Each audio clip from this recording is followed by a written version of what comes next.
Good afternoon mga kamangan. Sa videong ito, tayo ay magluluto ng ginataang laing.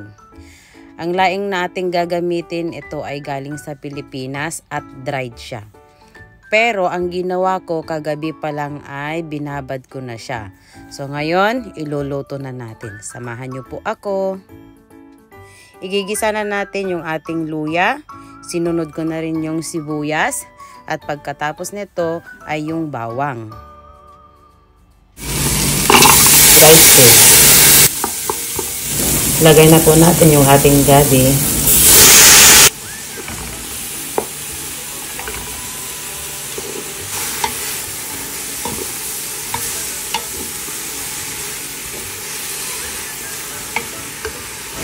Lagay na rin po natin yung dahon niya.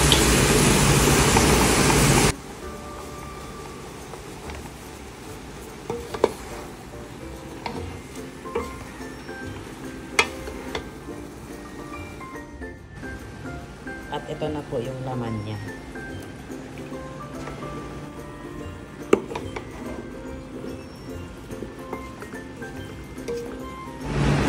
So I'm sure po ito ay mahabang-habang lutuan.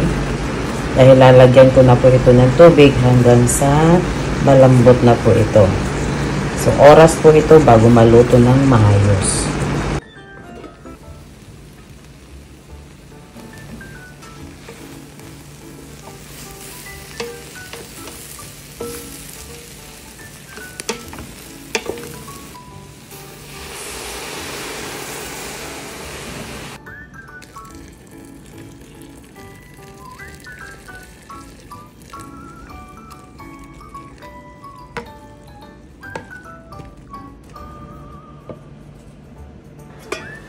Ito na po guys, nailagay ko na lahat, pati tubig na kailangan niya para ito'y lumambot.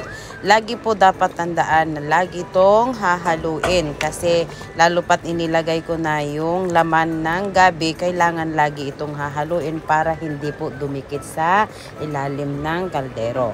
So kailangan po yun. Sa mga susunod na videos nito, makikita niyo po yung transformation na nangyari dyan sa ating laing hanggang sa ito ay maluto na. Salamat sa inyong panunood at tapusin niyo po sana ang videong ito and no skip ads po please para matulungan niyo po ako. Salamat po ng maraming.